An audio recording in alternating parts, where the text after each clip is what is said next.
Yeah! How about you smash right there? Smash right there! Come on, smash, smash, yeah!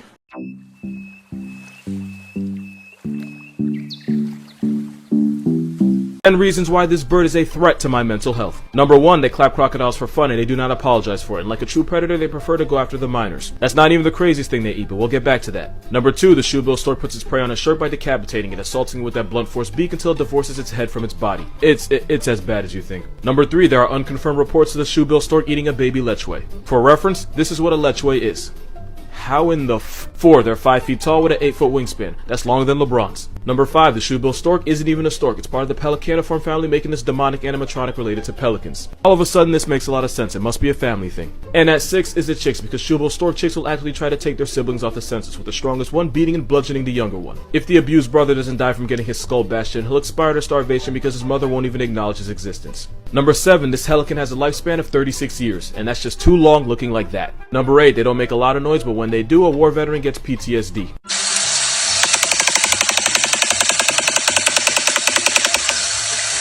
Number 9, when they get too hot, they'll shit all over their legs repeatedly throughout the day just to stay cool. And reason number 10, they're best friends with hippos, and I just don't with that. It's because when hippos go skinny dipping, they force fish to the surface, which a shoebill stork eats. But any bird that's buddy-buddy with a water bundy is no friend of mine.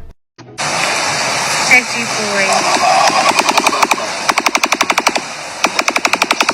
Okay, so I have one more thing about this thing that I think you should know. Can't explain why, but not only are they harmless to humans, they're actually friendly. This 5-foot head-snatching roid pigeon is calm around humans and it'll even let you approach their nest without becoming aggressive, which actually makes them one of the most popular birds for bird watchers in Africa. This is Sushi. Sushi looks like a hippogriff come to life, but he'll let anyone pet him as long as they bow to him first. If you don't, he'll fly to the other end of his enclosure. But if you bow, Sushi will accept your presence and allow you to pet him. And even though they look like Jurassic rejects, shoebill storks will bond with their human caretakers and will even walk over to them to greet them. Which actually says a lot because they're nearly endangered with about 5,000 of them left in the world because we insist on destroying their hood. So yeah, shoebill storks are not that bad. Now this is another story. Yeah, no intro, this bird. Not only can this demon with wings have a 12-foot wingspan, the marabou stork can be up to 5 feet tall, meaning they can look a good percentage of the population in the eye. And if one does, you'll quickly find out they have no soul or goodwill behind those pupils. They eat everything. Like, literally everything. Technically, they're scavengers that eat the dead, which is why they're nicknamed the Undertaker. But best believe they'll snatch up anything that moves, including other birds, lizards, small mammals, and human children. Don't worry, we will get back to that. They be doing flamingos dirty. The reason they're bald is because they go neck deep inside rotting corpses. Also, this flying garbage disposal will feed on feces. That means poop. Their legs are white because they leak liquid ass all over them so that when it dries, it cools them off. But the marabou stork's favorite place to find food is in our garbage, which means 2 things. 1, this dumpster's Tweety actually likes being around humans. And 2, they are not afraid of us. And because marabou storks are highly aggressive and territorial, according to urban legend, there are some children that got put in a box because they got too close to them. Instead of delivering babies, this stork returns them. With a beak like that, I believe it. I'm a grown man, but if I ever walked into a bathroom and had a 5-foot testicle with wings looking back at me, I suddenly wouldn't need to use it. Also, that throat scrote is a guller pouch. It's used to make noise to help attract a mate so this Satan turkey can make more of itself. Moral of this video, the marabou stork is an Avengers level threat to my mental health and a feathery antichrist whose vibe I will never with.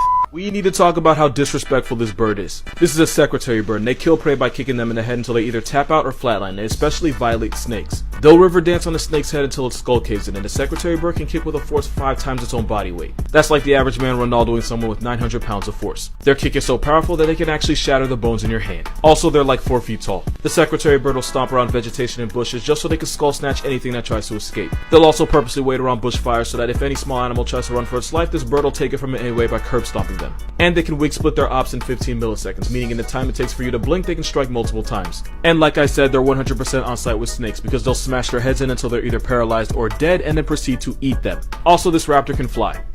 Because of course they can. And they do all this while looking like a recently divorced velociraptor that got out of pocket with the child support. This is not a bird, it's Jurassic Park in yoga pants. With a thigh gap, y'all could never. Next time someone tells you dinosaurs went extinct, just remember this African homicide chicken tap dances on the graves of snakes, and anyone else that tries to test it. Never wanted to make a video like this because I always try to be unproblematic and I stay away from the whole TikTok drama thing, but unfortunately this creator went too far. Because I was having a good day and then she sent me this.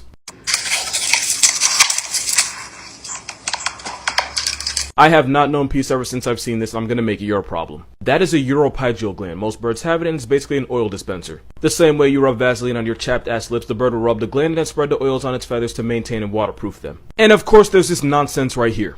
Toucans have really thin, stretchy skin to the point where it's translucent when stretched out, and at some points you can even see muscles, tendons, and bones. I still hate it. And then there's the eyes. Toucans have an extra eye membrane that serves as an inner shield. Basically, it's foreskin for their eyeballs. And for those of you that think toucans are parrots, they're actually woodpeckers on steroids. I'm not even kidding. Toucans are part of the Ramphastidae family, and one of their closest relatives are woodpeckers. Which means this is accurate. And I don't know what this is, but I'm not going to be the one to explain it. And I'm not letting y'all forget what their tongues look like. And even though their tongues don't wrap around their brains like woodpeckers, knowing that it has that for a tongue still makes me itch. That tongue is basically to shove their victims back into their mouth. And another thing, yes, toucans do eat mostly fruit, but they're not vegans. They'll also murk baby birds, bats, frogs, and honestly anything else that can fit down their throat. The greatest trick Fruit Loops ever pulled was convincing me that toucans were just innocent little hippie parrots. At least the babies are cute.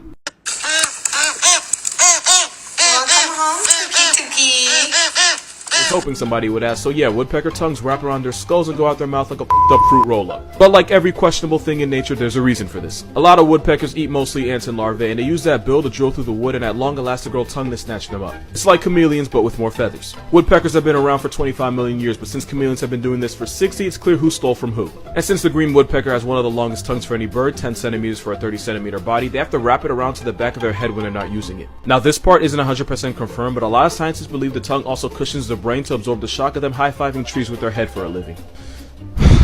Aren't you glad you follow me? There's a dinosaur problem that not enough people are talking about. Rat-tites are a group of birds that in the game of life chose fight instead of flight. This group includes the biggest birds in the world like ostriches, emus, this blue bastard, and the kiwi. Yeah, I don't really know why he's here either. But most people don't realize there's a fifth member, and that's this South American ostrich, also known as the rhea. They're usually 4 feet tall, but the biggest ones can be nearly 6 feet. Rheas can run you down at 35 miles per hour and split your chest open with one claw kick. And they have a nasty habit of going for the eyes. And thanks to the generational trauma of foxes and coyotes, they are incredibly racist to dogs. In rhea society, it's actually the dad that stays and raises the chicks while the mother goes and gives it up to as many dudes as possible. Mans gets no child support because he is the child support. Hey, remember that time ostrich took an L to an army of emus? Of course you do, because we'll never let Australia forget it. Welp, rheas are officially the emus of England since there's about 1,000 of them. Also, 7 rheas escaped the farm in Germany and multiplied to 600. If Europe ever goes to war against this Latin roid turkey, I called it. Rheas can jump 6 feet in the air and they have claws that can disembowel a human, which is why it's Jurassic Park every time one escapes. Which is often. To be fair, they're not as dangerous as ostriches or cassowaries, and rheas would rather run away from their problems. It'd be like that. But the rhea can have a nasty temper, especially during breeding season. But hey, don't take my word for it, just ask Kevin. Kevin, hey, you want to say anything to Mama Doo's TikTok? Sir? Oh. Kevin, hey, do you want to say anything to Mama Doo's TikTok? Whoa, is that the baby? Aliens exist. We just call them owls. Here's 10 reasons why they're way too weird to have come from Earth. Number 1, their ears are see-through and you can literally look at an owl's eyeball from its ear opening. I'd call them the windows to the soul, but you're gonna find out owls don't have one. Number 2, and let's just get this out of the way, this is what owls are hiding under those feathers. Sometimes I think science is too much about what we can know and not enough about what we should know. Number 3, you probably know that owls can imitate the Exorcist by turning their heads 270 degrees, but they only do it because technically owls don't have eyeballs. No, like deadass, instead they have tubes that don't move, which is why